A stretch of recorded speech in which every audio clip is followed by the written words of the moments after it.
True. If you take a decision in Washington and London and it devastates the lives of several thousand people on the other side of the world, isn't that something that should be called to account, no matter how long? Amongst the various activities of the British and the American government in the 20th century, not to mention the 19th century, this was a relatively small matter. If one goes back to British behavior, for example, in World War II, the attack on Dresden, the attack on the French fleet, all under Winston Churchill, whom we so much admire, and rightly so. This is a very small matter. It is being pinpointed now for reasons that I cannot ascribe to anything other than the quest for a certain publicity.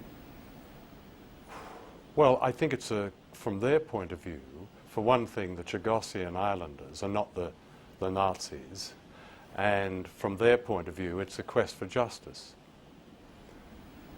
And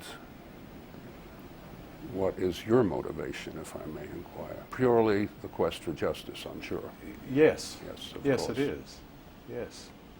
Do you not think these questions are valid in asking you about consequences of the imposition of great power on peoples? I think that the questions are based upon a refusal to acknowledge the context of the times and the attitudes of the times, and that is based upon a willingness 35 or 40 years after a set of events to go back and critique them when they had become, what shall I say, far less relevant.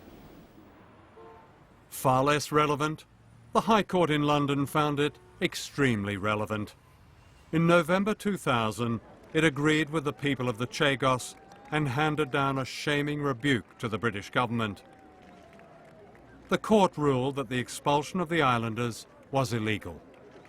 After more than 30 years, they had won and were finally going home, or so they believed.